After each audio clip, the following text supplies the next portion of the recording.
योगी जी ने जिस प्रकार कानून का राज स्थापित किया, बदमाशों की नकेल कसी, माफिया के ऊपर बुलडोजर चलाया, बलात्कारियों को 8 दिन 9 दिन के अंदर सजा दी गई न्यायालय द्वारा, ऐसी व्यवस्था बनाई, उसका परिणाम यह है कि आज हम लोग सुरक्षित महसूस करते हैं। मैं आपसे जानना चाहता हूं कि क्या आज से 5 साल पहले सूर्यास्त के बाद 7-8 बजे आप घरों से निकल जाते थे? और क्या आज रात को 8 बजे के बाद या रात 12 बजे साइकिल, मोटरसाइकिल, स्कूटर, कार से निकलने में डर लगता है? अगर आपको लगता है कि कानून व्यवस्था सुरक्षा में सुधार हुआ है तो एक बार हाथ उठा करके अपनी बात बताएं। बहुत धन्यवाद। यही हम सबका अनुभव है। तो जब 20 तारीख को हम बटन दबाने के लिए जाएंगे मशीन के सामने, तो बहुत ध्यान से बटन दबाइएगा, क्योंकि अगर आपने गलत बटन दबा दिया तो गुंडों का करंट ना बढ़ जाए। गुंडों का करंट नहीं बढ़ाना है और ध्यान से कमल का बटन दबाना है, जिससे कि योगी जी को शक्ति मिले और योगी जी कानून का राज और मजबूती स्थापित करें। मैं हाल में एक रिटायर्ड पुलिस अफसर हूं।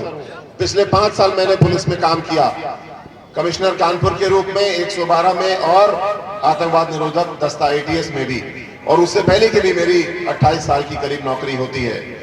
जितना अच्छा माहौल काम करने के लिए योगी जी ने पुलिस को दिया, इतना अच्छा माहौल कभी भी नहीं मिला।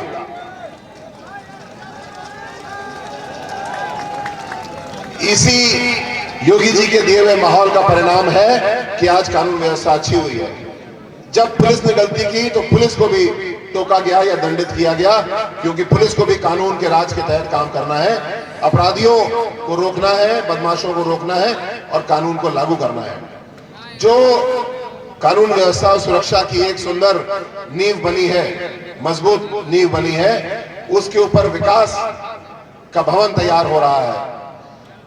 जब 2014 में माननीय मोदी जी की सरकार आई थी दिल्ली में, तो लोग समझ नहीं पाए कि ये जनधन खाते, जीरो बैलेंस अकाउंट क्यों खोले जा रहे हैं। और उसके बाद राशन कार्ड और आधार कार्ड को लिंक किया गया, मशीन लगाई गई जिससे कि राशन की चोरी ना हो पाए, नोटबंदी की गई और बहुत सारे उपाय किए गए जिससे कि भ्रष्टाचार के ऊपर रोक लगे।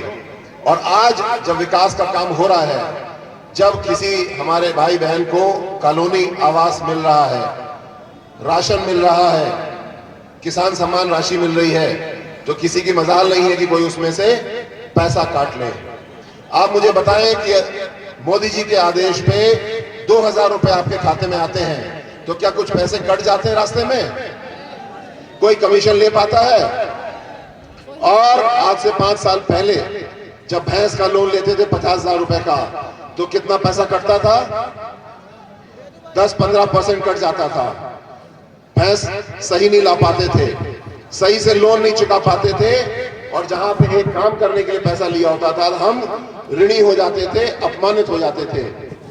2017 में सरकार आते ही पहले कैबिनेट में पहला फैसला हुआ, सबको सम्मान वापस किया गया, लोन ऋण सारे माफ किए गए, लेकिन साथ ही साथ ईमानदारी की एक व्यवस्था बनाई गई जिससे कि सारे विकास के काम ईमानदारी से हों। भाजपा का नारा क्या है? सोच ईमानदार, काम दमदार। तो अगर आपको लगता है कि विकास का काम ईमानदारी से हुआ है, दमदारी से हुआ है, तो भारतीय जनता पार्टी को 5 साल के लिए फिर आदेश दें, ये मेरा अनुरोध है, और भी अच्छा विकास का काम करके हम लोग देंगे। आज मैं आपके सामने खड़ा हूं, लेकिन आज से केवल 1.5 महीने पहले मेरी कल्पना में ऐसा कुछ भी नहीं था कि मैं लोक सेवा में या राजनीति में होऊंगा और चुनाव में खड़ा होऊंगा। ये भारतीय जनता पार्टी के शीर्ष नेतृत्व की कल्पना है, पार्टी की शक्ति है कि पार्टी अपने नेतृत्व को बहुत होशियारी के साथ विकसित करती है। मुझको एक अवसर दिया पार्टी ने, एक कल्पना दी कि आप जो काम पुलिस में कर रहे हैं उसी सिद्धांत पे चलते हुए ज्यादा बड़ा काम, समाज के लिए ज्यादा बड़ा योगदान कर सकते हैं और अपनी मातृभूमि कन्नौज को अपनी कर्मभूमि बना सकते हैं। इस अति विशेष सुझाव को, निर्देश को मानते हुए मैं और मेरा परिवार अब आपके साथ है। मेरा घर खैर नगर ठटिया में है, आपका वहां पे हमेशा स्वागत है, और कन्नौज में भी मेरा कार्यालय घर है, वहां भी आपका हमेशा स्वागत है। लेकिन जिस प्रकार मुझको ये अनोखा अवसर दिया गया, मैं संकल्प लेता हूं कि माननीय मोदी जी जिस प्रकार राजनीति को परिवर्तित करने का प्रयास कर रहे हैं, राजनीति में विविध लोग आ रहे हैं, विशेषज्ञ लोग आ रहे हैं, इसी प्रकार कन्नौज के युवा, विशेषकर युवा, वैसे सभी के लिए बात लागू है, राजनीति के बारे में अक्सर जब सोचते हैं कि मैं इस पद पे हूं तो मैं ये बदल दूंगा, यदि मैं इस पद पे पहुंच सकती हूं तो मैं ये बदल दूंगी, लेकिन जब वहां तक पहुंचने की बात आती है तो हम संकोच कर जाते हैं। लेकिन भारतीय जनता पार्टी की एक शक्ति है और इस शक्ति को मैं आप तक पहुंचाना चाहता हूं। युवाओं को ये कल्पना देना चाहता हूं कि आप किसी भी सीमा से ना बंधे, आपकी कल्पना की उड़ान आकाश की तरह असीम हो और आप खूब ऊंची उड़ान भरने के लिए हमेशा तैयार हो। केवल राजनीति में नहीं, खेल में, पढ़ाई में, शिक्षा में, विज्ञान में, उद्योग में, कृषि में, हर काम में हमारे युवा और हमारे बच्चे बहुत ऊंची उड़ान भरे, और मुझे पूरा विश्वास है आने वाले समय में ठीक ऐसा ही होगा। जितना हमारे बच्चों की ऊर्जा है और जितनी उनकी जानकारी है वो बहुत आगे लेकर के जाएगी, ये मेरा संकल्प है और मुझे पूरा विश्वास है कि ऐसा पूरा होगा।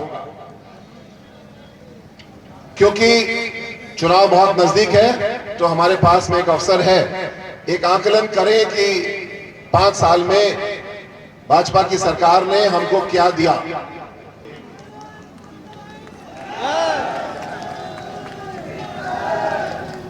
आज से 5 साल पहले याद करिए कितनी बार ऐसी घटनाएं होती थी कि बाबा साहब अम्बेडकर की मूर्ति को तोड़ दिया, किसी अन्य महापुरुष की मूर्ति पे कालिक फेंक दी, मंदिर मस्जिद के साथ बदतमीजी की गई। ऐसा होता था 5 साल पहले, और अब ऐसा सुनने में आता है, क्योंकि अब ऐसा कभी किसी ने किया है तो उसके खिलाफ बहुत कठोर कानूनी कार्रवाई की गई है। जेल में ऐसे लोग सड़ रहे हैं, उन पे एनएसए लगाई गई है, और किसी की मजाल नहीं है कि कोई हमारे माहौल को बिगाड़े, कोई दंगा करे, कोई किसी प्रकार का बवाल करे। इसी का परिणाम है कि राष्ट्र का सम्मान बढ़ा है, हमारा सम्मान बढ़ा है, और कानून व्यवस्था के लिए जो बुलडोजर वाला काम किया है बाबा जी ने, बाबा योगी आदित्यनाथ जी ने, और उनका हेलीकॉप्टर अब आने वाला है, हम लोग देख के बहुत प्रसन्न है। मेरा अनुरोध है, विकास, सुरक्षा और राष्ट्रीय सम्मान के लिए वोट दें, भाजपा सरकार को दोबारा 5 साल के लिए आदेश दें, और कमल का बटन दबाएं, अपने भाई को आशीर्वाद दें। बहुत बहुत धन्यवाद। जय हिंद, जय भारत।